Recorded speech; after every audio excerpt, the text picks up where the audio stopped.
Hello, it is Tuesday, November 29th. We're in the second line of Gate 9, going into the third line.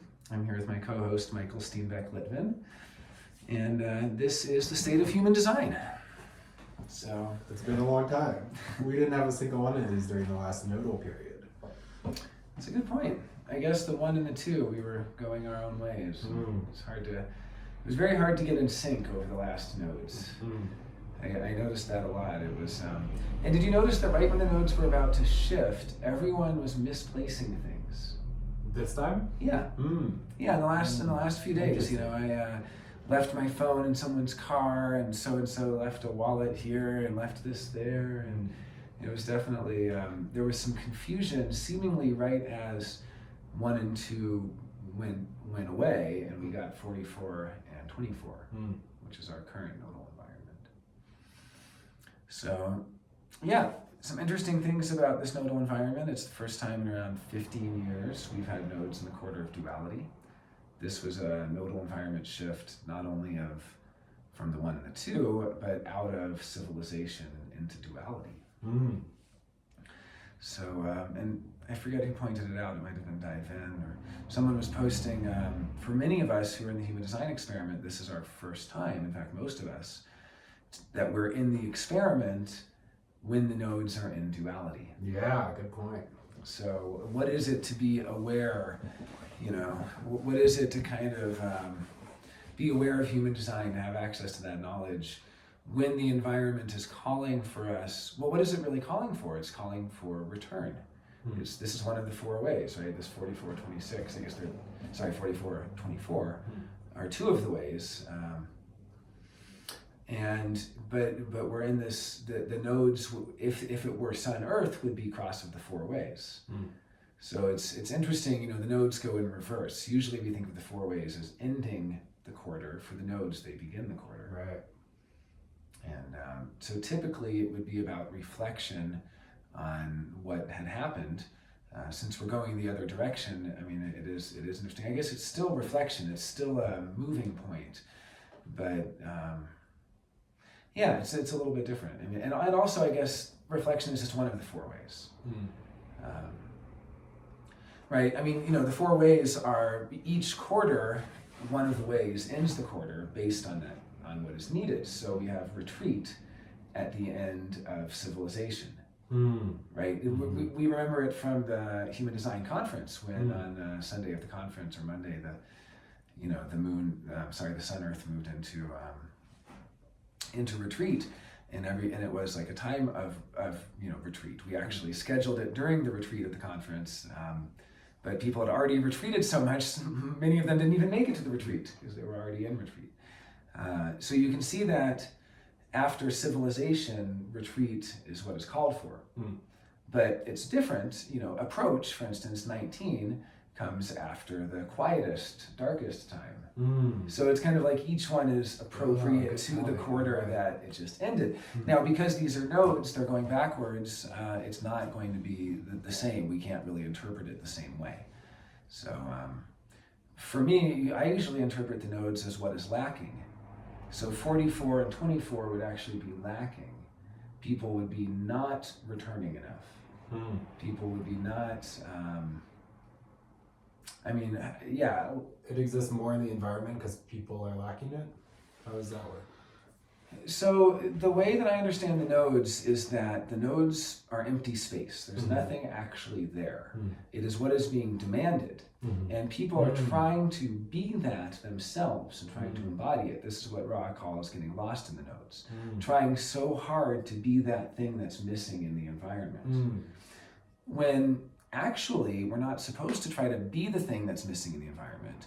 We're supposed to use that as an environmental signpost, kind of what we're noticing in the environment. If that makes sense. Cool. Finding that in the environment, or going to an environment where you can find that more easily. Yeah. I'm gonna grab that tea. Oh, wonderful. Excellent.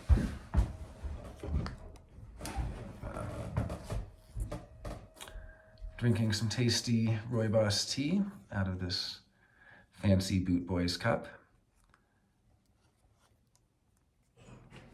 For those not familiar with Boot Boys, they are really cool cool company out of Ridgewood.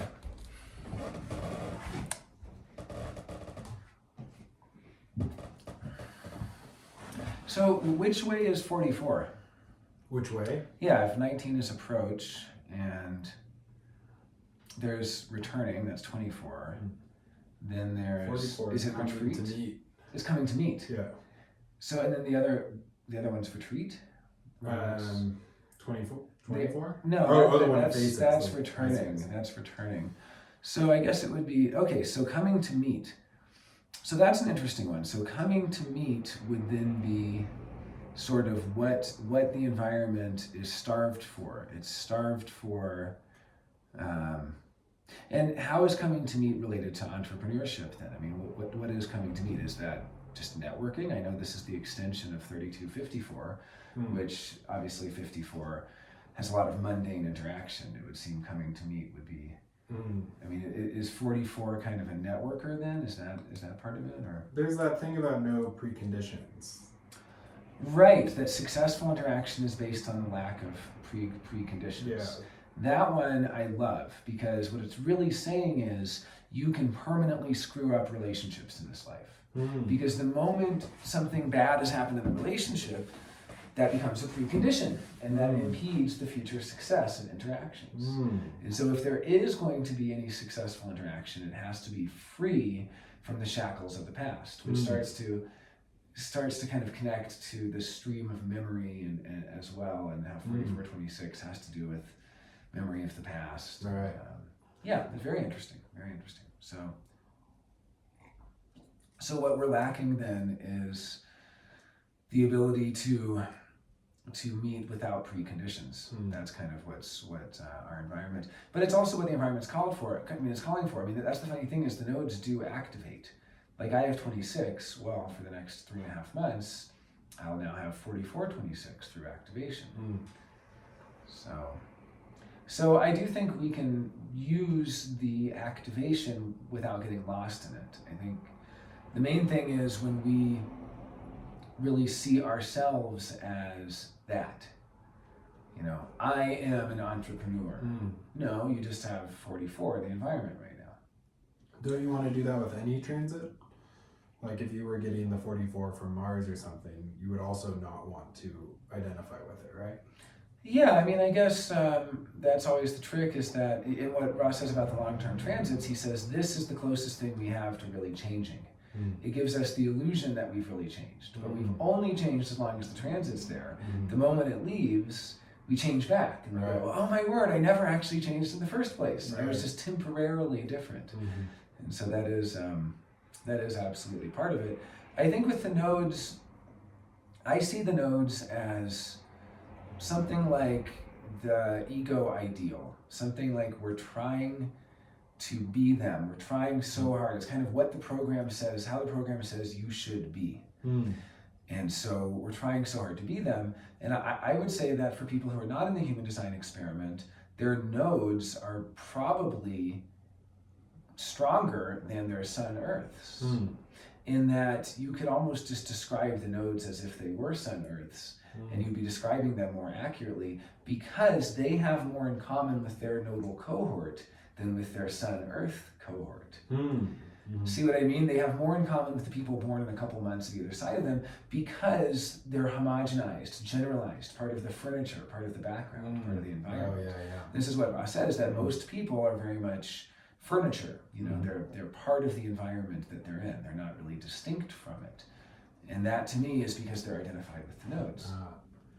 That's the thing about NPCs, right? People talk about NPCs.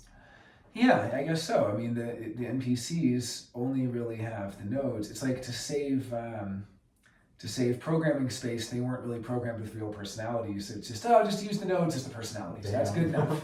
Just give them nodal personalities, you know. Because they're talking about what's going on.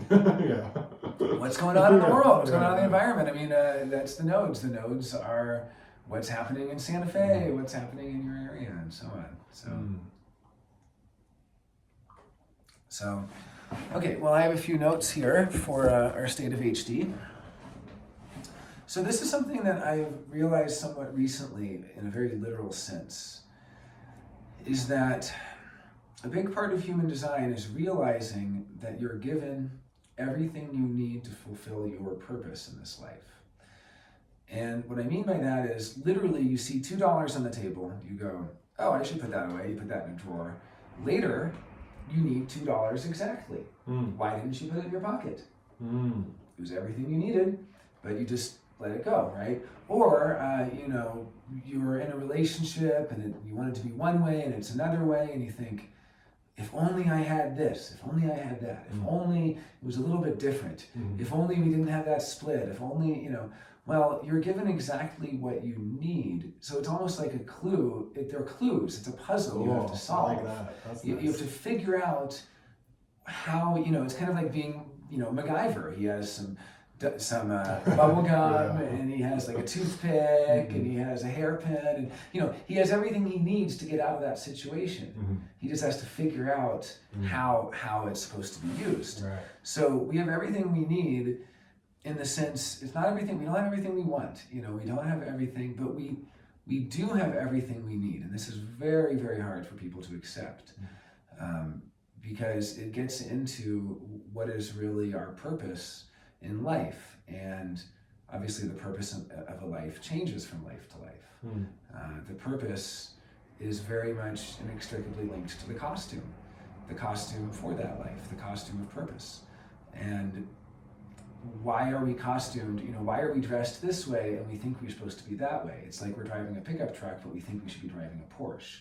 Or we're wearing a suit, but we think we should be wearing overalls, or vice versa. And so many people are so uncomfortable with their costume, and they are so resistant to playing that role and to fulfilling what is basically their soul contract in this life. They spend their entire lives trying to get out of the costume and trying to be in a different costume. And human design is really the art of surrendering to your purpose.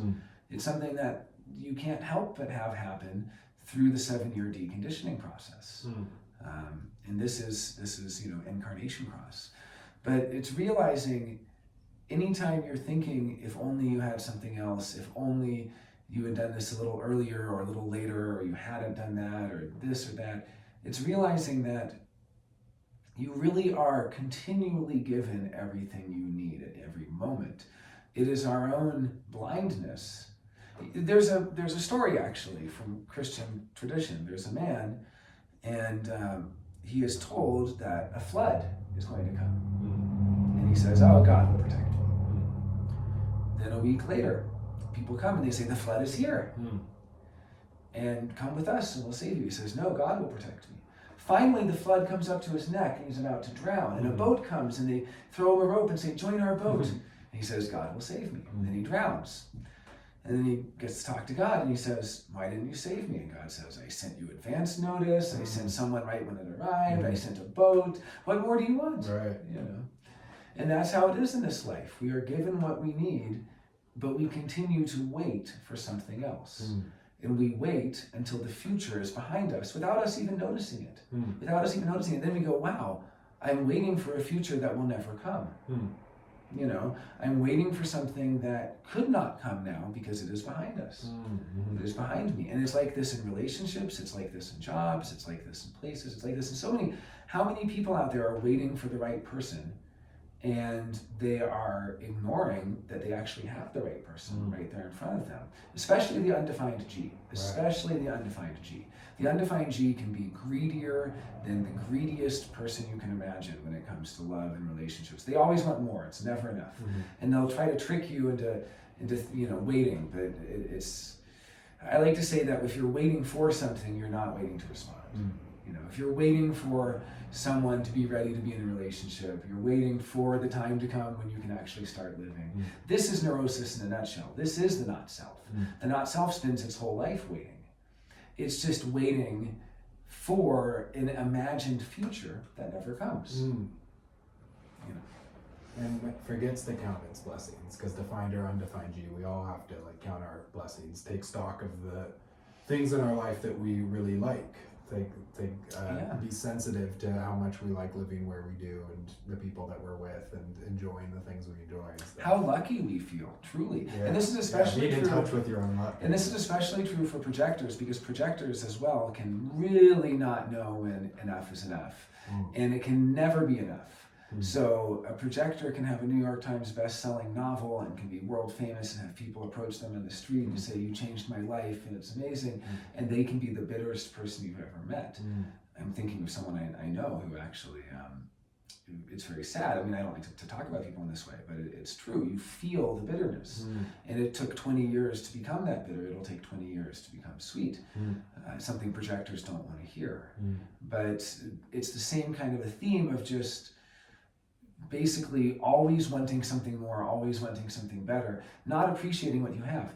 You were invited by this person who honors you and loves you and respects you, and yet to either overlook the invitation or to accept it, but to feel, I deserve so much more than this, and I want so much more. And the not self of the projector is always looking for fame, which is really a sorry substitute for recognition. True. So we have everything we need, though. That is one of the kind of realizations I've had recently. So, okay, little order of business. Next week, High Desert Human Design Winter Respite. Anything you're excited about for the respite this year? I'm excited to see all our friends. What was your favorite part of the respite last year? I liked going to that beautiful, I guess it was kind of a narrow valley with the stream, and you could hear the... San Antonio Hot Springs. On the way there, wasn't it? Oh. Didn't we stop at Right, we went to a super wide valley and then a narrow valley. We went to the wide valley, which was in the Valdez, it's in the volcano. That was beautiful too, yeah. The caldera. That was kind of the wide valley. Crazy plains. Then we went to this narrow valley along the river. Maybe we can do that again this year. It would be really nice. That was conscious, less conscious. The seashells. Cool. And that's in the Jemez Mountains. And then we went on to the hot spring at San Antonio. That was really nice. Yeah. Well, I enjoyed the mezcal tastings last year. Probably that was one of the funnest nights. Drinking the snake mezcal from Anastasia. I still never tried it. I refused. I couldn't do that. A little oily. Yeah, I'm trying to think. I mean, really, the conversations, the people. It was really sweet. It was nice. It was snowy. Well, excited for the High Desert Human Design Winter Respite, and it's 8 days away, and I'm still putting together some plans. I know we're going to go to 10,000 Waves twice. We have that on the roster. That'll be exciting. And then in January, I'll be going to Locanand Diaz's event with Chaitanya in Costa Rica. So, nice. That's exciting. Yeah, really looking forward to that in the cloud forest. That'll be really interesting. I've heard Costa Rica has been having some troubles starting over the summer. They were hacked by Russian hackers who held their banking and medical systems hostage, basically, with ransomware, and have done something like $180 million in damages so far, changing tens of thousands of people's doctor's appointments around, and causing just total havoc in the country. Whoa. So some real cross of planning stuff right there. Damn, that's so cruel. Yeah, Sleeping Phoenix watch. So stop doing that, Russians. We're having a hard enough time with the fall of the cross of planning without all this extra chaos. I read that worldwide, a study just came out last week that have shown that sperm counts in men have reduced from an average around 120 million to around 40 million, or 120,000 to 40,000, something like that. I forget exactly the number, but it's where they're basically at around 1/3. And if they go much lower, we're going to start to see a rise in infertility. So they're still at the level where that doesn't yet make a difference. I guess we just had 3 times more than we needed. But now that we're right at that precipice, as it begins to lessen, if it continues the trend, we're going to see a sharp rise in infertility. So yeah, have you heard anything about the In Aura event that happened last month? Oh no, I haven't heard. I haven't heard it either. So Kelsey, who hosted it, posted like a bunch of pithy reflections, just kind of like images and. oh, fun. Oh yeah, she posted like a mood board of reflections. Oh, fun. Like that was kind of all over the emotional spectrum, and so that's the only takeaway I've gotten was that there was, you know, tears and joy and and seriousness and the full kaleidoscope of affects that you get when you have that many HD people in Aura, which we've experienced at our events. How many people were there? Do you know? No, I don't know anything about it. Really. I wasn't told about it. Nobody told me. And then I just heard from Teo like the day he left. He's like, "Oh, I'm going to do an HD event." Oh, next state over. I'm like, "Oh, that's okay, cool." Yeah. Well, okay. Well, we talked a little bit about the nodes. Any more comments on the nodes? Should we touch more on the duality thing? What that's going to be like? So how long do the nodes spend in a quarter? So the nodes are 18 and a half years total. Okay. So it's around 9.25 years is half. So it's around almost 5 years. Yeah, 4.5 years. Crazy. Each quarter. Wow. Yeah, so we have 4.5 years of nodes and duality, and so it's really going to carry us right up to 2027, and so that's really interesting. And so, but if the nodes go backwards, I see. So we didn't leave civilization; we left mutation. Yeah. Okay, so I misspoke earlier because people online have been saying civilization. Yeah, and it didn't make sense to me because that's going the other direction. Yeah. I think I apologize for misspeaking then. We've left mutation. So obviously, I mean, one is, you know, Hades, that's where nodes have been. So we've been in mutation. So really the last 3.5 years have been an environment that's called for getting your affairs in order for death. Interestingly. Oh, wait, no. Because 44 is the south node, 24 is the north node. So it's both, right? It's we moved out of civilization and out of mutation. Oh, I see. Nodes, yeah. Yeah, but the north, I see. So the north node is 24. I see. So because there's always going to be 2 quarters active, and so it depends. So north node, okay. And where's 24? 24 must be. If it was in 2, it was 44 is duality. So now it's 40. I see. 44 is duality, and so 24 is initiation. Exactly. Yeah. Okay. Yeah. So it really is okay. So when people have said we moved out of civilization into duality, it's really we moved out of civilization and out of mutation into duality and initiation. Yeah. But the north node is what is moving towards, or what is being accented. It's the trajectory or the orientation. Okay. So. More orientation towards mind now. I guess so, but with the south node being in duality. Relationship. Yeah, in relationship. Well, I think we're going to have to dig into that one a little bit further because, you know, the nodes are a very rich topic, and it's an interesting question of kind of, if the north node is the accent for the second half of life, does that mean the south node is the default accent for the transit program? Because people being born in this transit program wouldn't be moving into their north node accent until they're 42 years old. Wow, so the south node would be the primary environment, which would make sense if that's duality, 44, right? That is our sort of primary environment. And then people being born in this are being born into duality, moving toward initiation. I see, yeah. So I do kind of see how we did kind of move out of mutation into duality in that sense. I have a general observation about the nodal shift this time. Please. Just that applies to all nodal shifts. How much of a end of a chapter and end of a season of a series it felt like. I couldn't shake that feeling. Like it was like the day before the nodal shift felt like, you know, a cliffhanger episode, you know. And then when the nodes did shift,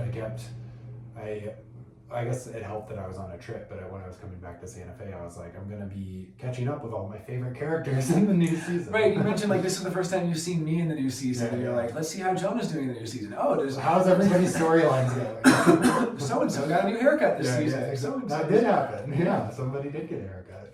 Yeah. And that's not all. That's true. Yeah, no, that is interesting, and kind of yeah, we're going to see our characters again. Yeah, it is kind of like, the new season starts and they have slightly different costumes and they've adjusted a few things and they have a new story arc. They've given a new theme for the season. Yeah, and it really feels that way, doesn't that's it? a great way to look at it. Now, one thing I wanted to mention, I just have in my notes, Marishka and Base 4. Oh, yeah. So I had somebody contact me, Marishka, and really, try to butter me up, send me, I'm always, you want to make a fifth line paranoid, send them page after page, profusely telling them how amazing they are, and hearts, and you changed my life forever, I don't believe it for a second. The more somebody professes to me that they've changed, their life has changed, the more diluted and lost in the not self I see them as. This goes back to before I was ever in human design. Because they're not checking their projections. This goes back to Lacan. He said basically, for Lacan's example, you have someone who comes to therapy with the fantasy, I'm so lucky, my family's not dysfunctional like other families. Finally, through arduous effort, they realize their family's dysfunctional. Now at that point, Lacan would stop the session and would not allow them to articulate that, because the moment they can articulate it, he says, their new realization becomes a new defense mechanism and weapon against any further realizations. From that point on, they say, you don't know what it was like. You didn't come from a dysfunctional family like I did. You don't know the trauma I put up with. You don't know the abuse I put up with, and so on. So the person who is, it's because it's so polarizing. They're so extremely, I never had anything wrong in my life at all. Then they go to the opposite extreme of, wow, I had such terrible trauma, such a terrible life. And either way, it's basically the ego trying to assert its supremacy over others. And that's what I picked up on from Marisha right away. And sure enough, she's base 4, the principle of ego. Now, if you're out there and you have base 4, don't let this discourage you. If anything, it can be empowering. I've talked to Dave Myers about this. He's base 4. Base 4 people are the hardest to wake up, and they're really not meant for human design. They're meant to create their own system. And I wish that they would stop using human design, or if they would use it, be very, very clear about what they dislike about it, like how Dave does. Dave Myers is a really good base 4, because he'll say, I don't know anything about this, I don't know about that doesn't make any sense to me, I don't like this. Like, he's just, he's innocent, and he's not trying to cover up his innocence. The worst thing you see is the people like Marishka, who's really putting out propaganda for herself, for her own opinions, and for her own supremacy over all others. And this is her ego. Her ego believes that she knows better than Ra, she knows better than me, she knows better than you. She knows better than any other living person on this entire planet. Now, Ra himself had that same feeling. Yeah, exactly. That's why he created human design. Now, he was able to prove his value to humanity by creating it. Marishka has not proven her value. She has actually proven the opposite. She has proven to myself and others to be a menace, a true menace. And so I asked her sincerely to please leave human design. Wow. And I don't usually do that with people. But in her case, it was just so atrocious and devastatingly wrong and devastatingly bad, and just all self-aggrandizing. Oh, she said that sleeping next to someone, telling someone they shouldn't sleep next to each other is white supremacy. She said that, I couldn't even read more than a couple. It's basically what she said is that she knows better than everyone else, and that she's not willing to discuss it.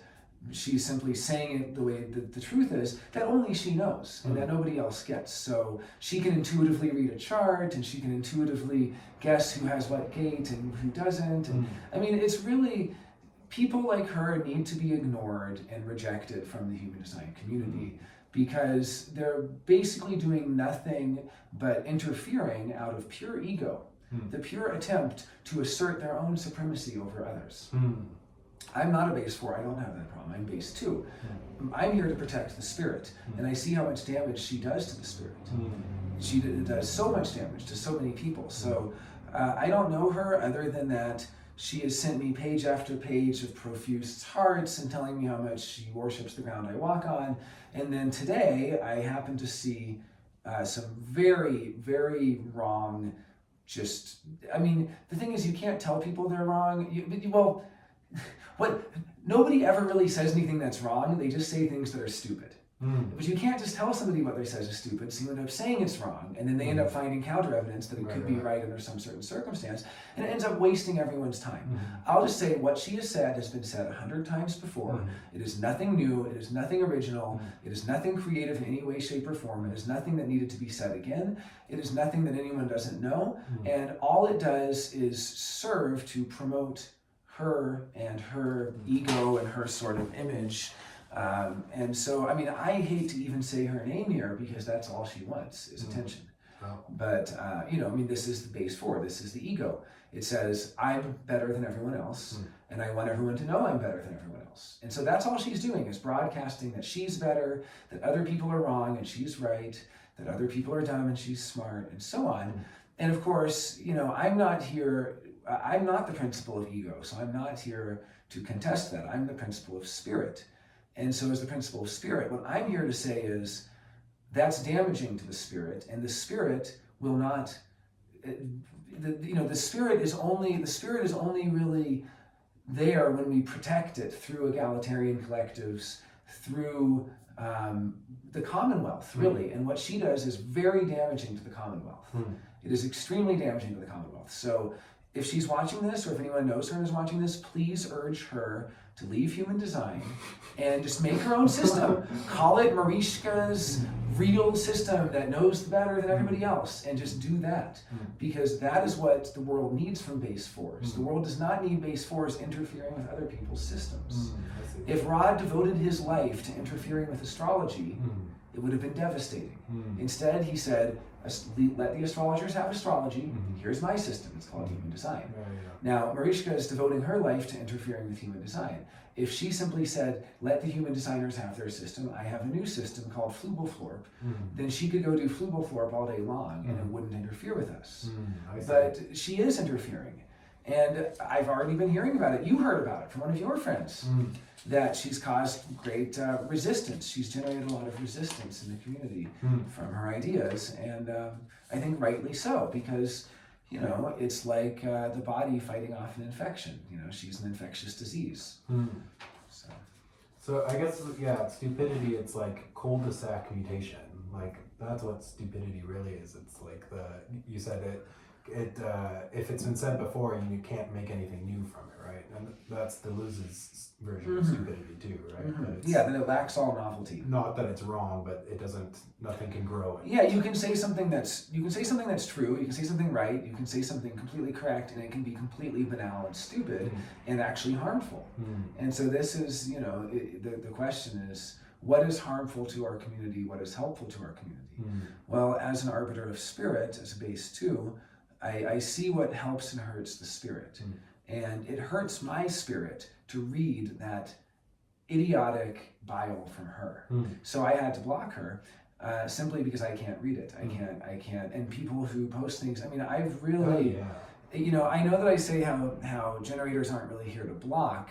At the same time, we are all here in this nine-centered era to curate. And part of that curation, I don't think it's just projectors. Projectors can help. But I think part of that curation is, you know, noticing what is helpful or hurtful to your spirit.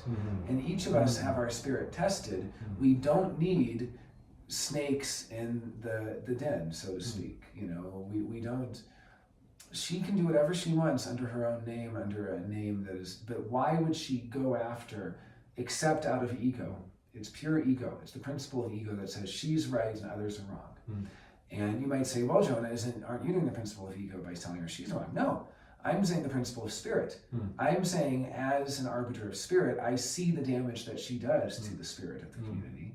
And I wish and pray that she will quit human design.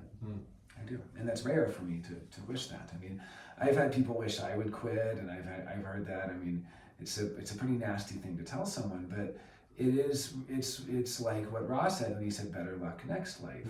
You can just tell when somebody, like the guy John from Genetic Matrix, I wish he would quit. He has generated so many wrong charts for people, and that causes harm.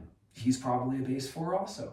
You know, these are people that are actually working against, you know, it's not that everyone is your friend. It's not that we're all in this together working towards a common goal. Many of us are working towards a common goal, but about 1 in 5 of us are working for purely self-centered goals, which is self-aggrandizement and the elevation of their own ego to be worshipped as a cult of personality. And these are the base fours? Oh yeah, absolutely. It's the principle of ego itself.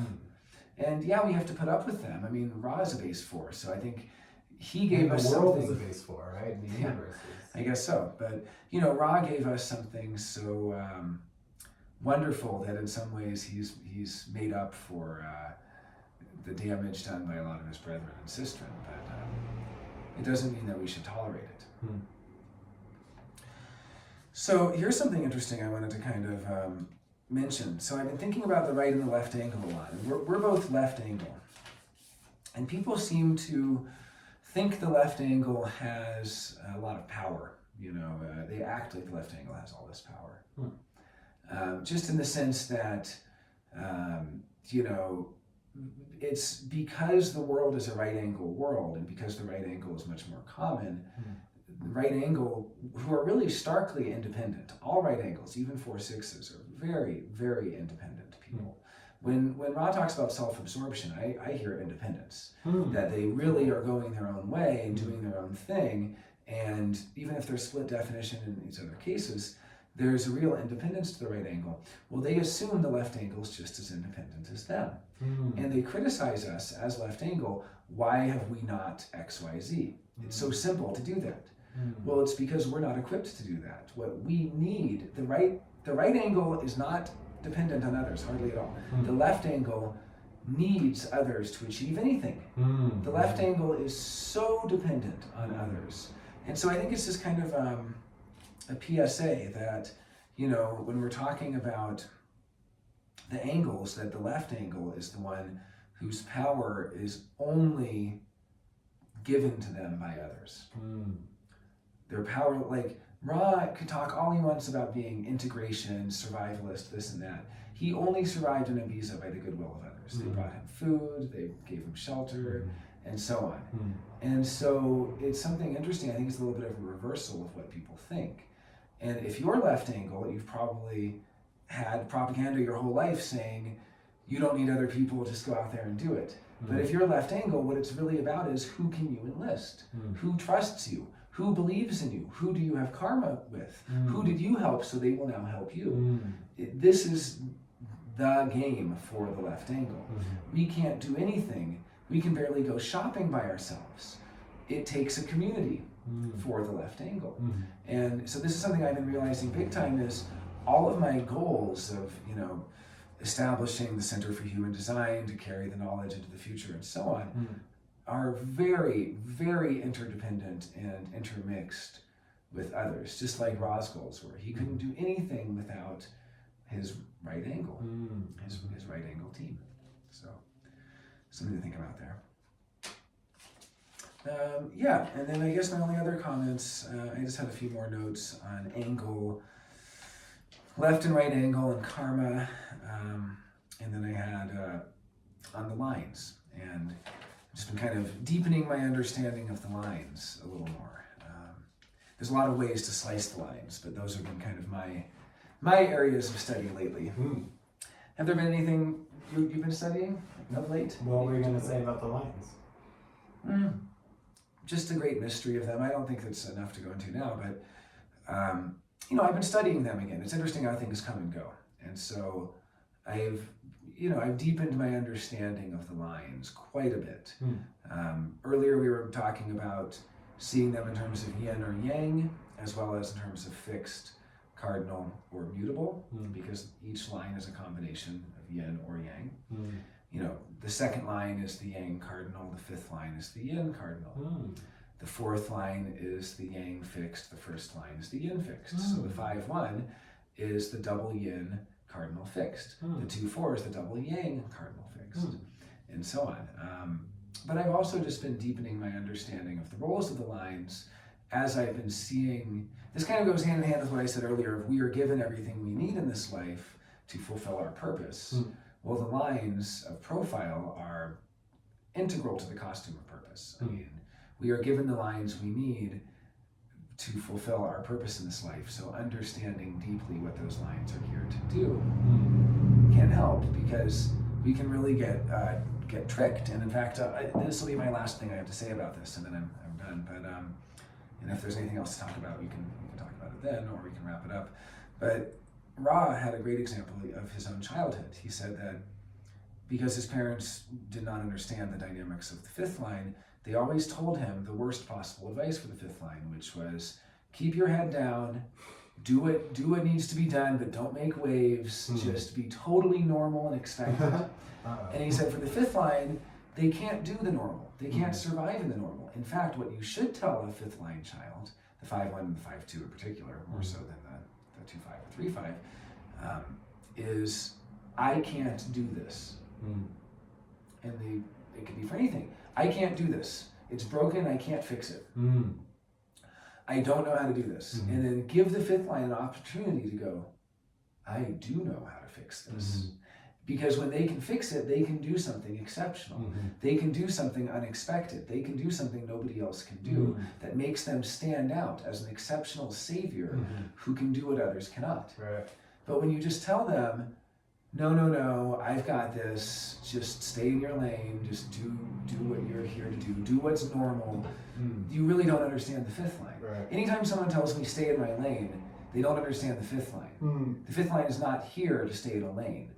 Every other type is. The fifth line is here to go above and beyond and to do what is not expected and to do what others said was impossible.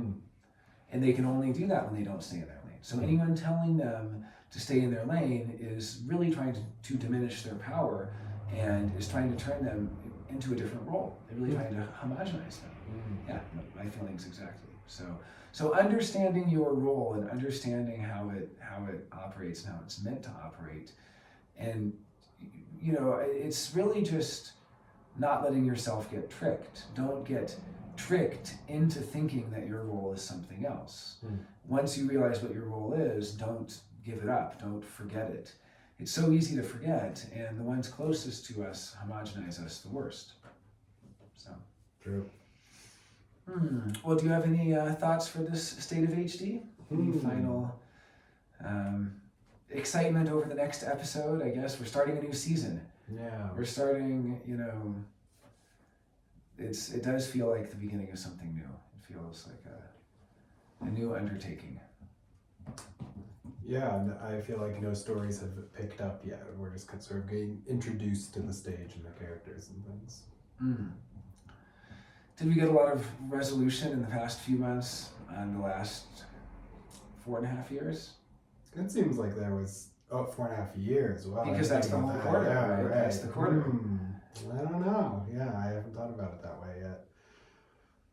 I feel like some things that began that summer kind of wrapped up. There's definitely, people were talking about the eclipse window and the culmination of things that happened in April of that year and so on. But yeah, it's an interesting question of whether we did kind of have a end of an era, and if these eras can be seen as the nodal shifts from the quarters. That would make sense.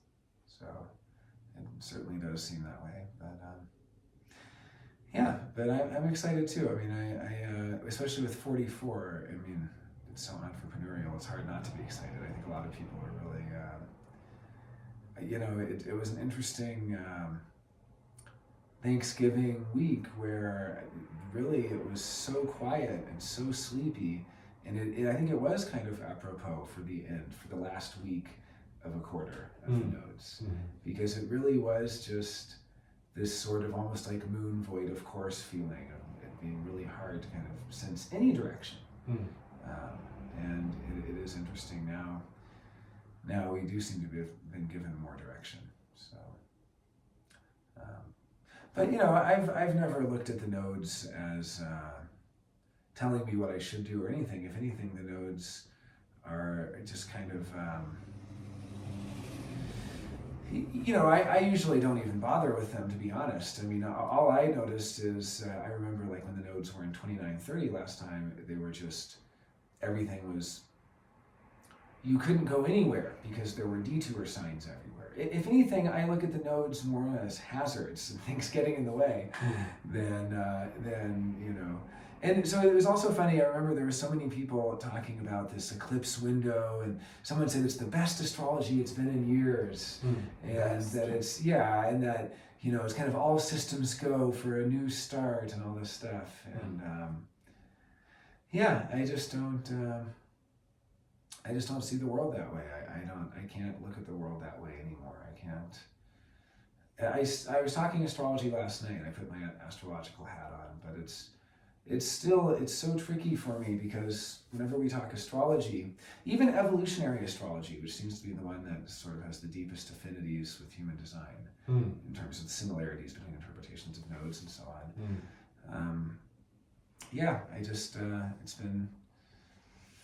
It's interesting seeing how astrologers are looking so hard for verification or validation because they lack inner authority. It's no different than someone who uses divination or uses tarot cards. And in fact, I think it's incredibly harmful. There's a real addiction to divination, and that prevents people from entering into the human design experiment. I've heard that all it takes is getting a reading to enter into the human design experiment. I don't believe that, not for a second. I believe you enter into the human design experiment when you catch a virus, and that virus mutates you and changes you. And there are certain, things that can show certain signposts that happen when that happens. But what I really see is that a lot of people are interested in human design but are prevented from entering into the experiment because of a reliance on astrology and tarot.